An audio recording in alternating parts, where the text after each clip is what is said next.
Hello, love again, Capricorn. Sino ang taong magbabalik sa iyong buhay? Saan o sa paanong paraan kayo magkakaroon ulit ng koneksyon? Yung energy po na ating hihingin, this is from November to December 2024, will be straightforward at hindi natin pipigilan kung ano man yung maaring tumalon sa iyong baraha ngayon. Napakalawak kasi ng usaping pag-ibig, relasyon. We'll see. Will be straightforward. Hopefully you're ready, Capricorn. Sino ang taong magbabalik sa iyong buhay? November to December 2024. Hello, love again, Capricorn. Sino ang magbabalik sa iyong buhay? Message. Guidance po para sa mga Capricorn. Anong kailangan nilang marinig? Sino ang taong magbabalik sa iyong buhay, Capricorn? Guidance, ayan o. May umaangat pa sa kamay ko. So, ayan na. Tumatalon pa. Sige, add pa tayo dyan. Okay? Hindi natin pipigilan ang mga umaangat. Ngayon pa lang. Capricorn, sino ang taong ito na siyang maaring magbalik sa iyong buhay? Message. Add pa tayo. Capricorn, ayun na. Isa-isahin po natin. Okay. The Wheel.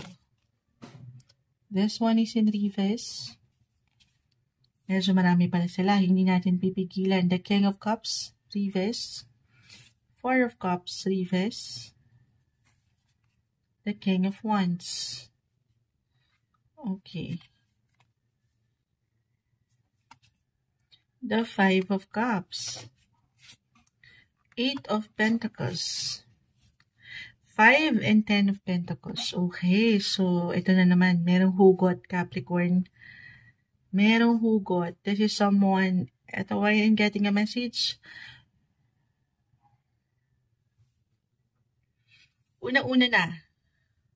For some of you, na meron ng sariling mga pamilya, pero in a way, nagkaroon kayo ng detachment, disconnection sa family, hindi naging madali. It could be physically, mentally, emotionally, or even financially. Nagkaroon po ng difficulty, challenge, and this time, gusto nito sanang maikot, Wheel of Fortune, mapaikot at mapunta ulit sa'yo, sa inyong pamilya. Para sa ilan, okay? Just only take what resonate. Gusto po nito or nanaisin nitong i-work out ulit kung ano kayo from the past. Or other messages. Merong humihingi ng justice or ng hostisya na may kaugnayan sa relasyon. Andito rin po pamilya at pera. Okay? Anything or anyone related sa past na nagkaroon na po ng endings. Okay, ending. Natapos na to. And this time, maaring merong gustong humingi ng tawad. Kahit sa simpleng closure, reversal ang energy, Capricorn. So, in a way, maaring dama mo to. Or itong person talaga. Hindi naging maganda yung takbo ng buhay or ganap sa ilan sa inyo. Itong connection na ito. Okay? Straightforward. At para bang ang ilan ay hindi agad-agad ito matatanggap.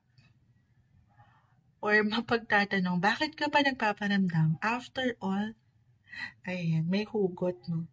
Lalo pa medyo, meron ako nakitang mentally, emotionally, physically, again, or even spiritually exhausted, pagod, drained. Kita mo siya, 5 of Pentacles. 10 of Pentacles reverse, 8 of Pentacles, 5 of Cups. So, may ilang regrets, may ilang disappointments, tension, conflict, someone from the past. Kung meron na kayo naiisip kung sino man ito, again, may kaugnayan po sa pamilya.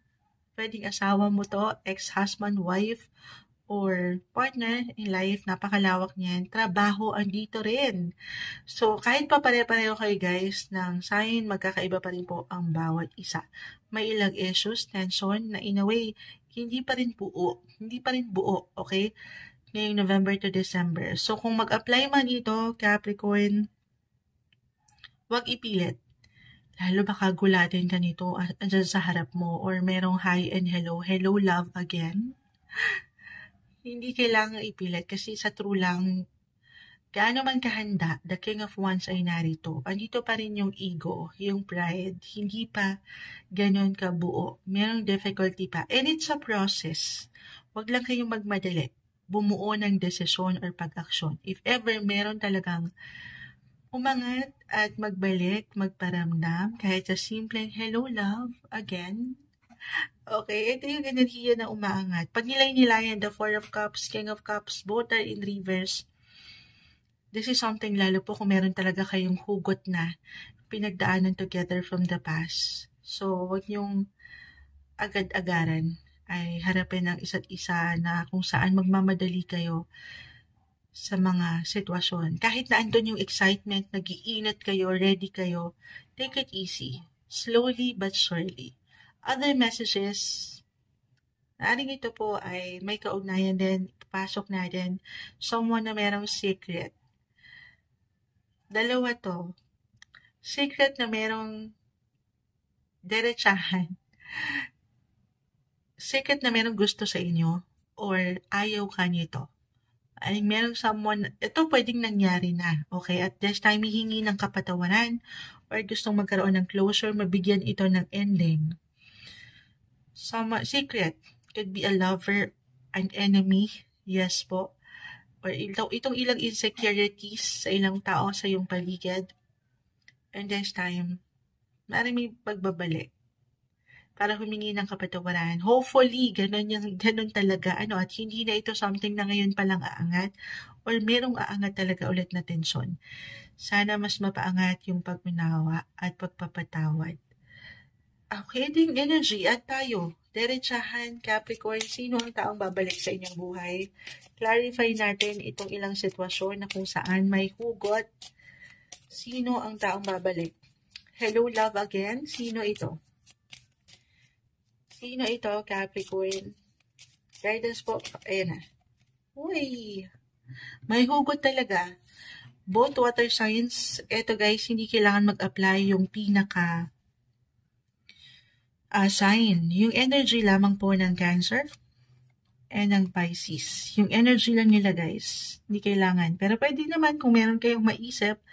But regardless, Pisces, Cancer, anyone na may kaugnayan sa pamilya, sabi ko nga, or nabuo nyo ng pamilya before, or growing up, kung meron kang ilang nakatensyon, conflict, and ilang issue, drama sa hapon, pagdating sa pamilya, eto na, maaaring merong magbabalik or manunumbalik na ilang memories, kahit sa simpleng memories, or talagang may hi and hello ganapan.